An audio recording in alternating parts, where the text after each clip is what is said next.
Talofa, ladies and gentlemen, we have but less than a week before the elections, and I have tried in the past few days to address some of the major issues regarding the work of our office that we've been involved in for the past 2 years, almost 2 years now. Our voters throughout the territory are once again challenged to make some very important decisions on who should represent their interests in the Congress of the United States, the most powerful parliamentary body in the world. And what a blessing it is for American Samoa to have representation in this great institution. I cannot say enough on how much I've appreciated the opportunity in representing our people in Washington, D.C. for the past or almost 20 years now, and the opportunities that I've had to speak out on issues that are important to our people here in American Samoa. If there is anything more that I would like to address this evening, it is on the latest number of vicious attacks and criticisms that have been directed to me through partisan political advertisements in the newspapers during the past few days by 3 mysterious fishing organizations who hide behind such names as the Group of American Samoa Long Line Owners, the U.S. American Samoa Tuna Fleet, and concerned voting citizens of the U.S. territory.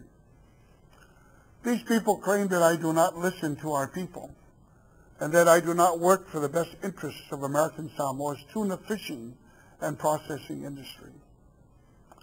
I just want to go on record now that all that I have done in the past 20 years was what I firmly believe were and are in the best interest of the people of our territory.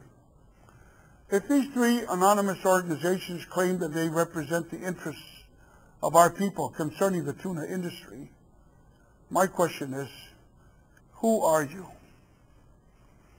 Generally, I do not listen, nor do I care to respond to those who do not have the common decency and courtesy of at least putting their real names down when a different view is being expressed on issues that affect the interests of this territory.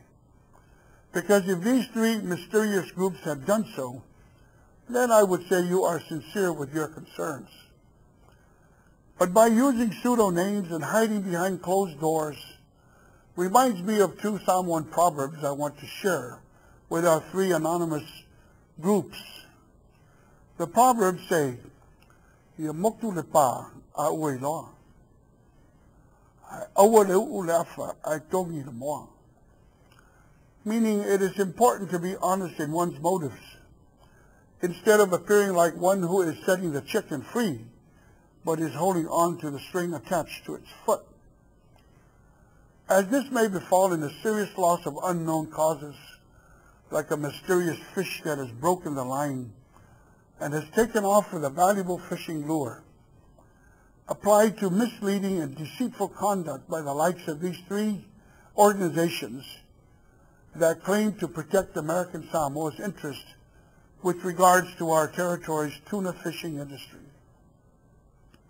I am here, I am not going anywhere, and I stand by the decisions that I have made to introduce House Bill 3669 as a means to strengthen the presence of the U.S. tuna fishing fleet throughout the Pacific region.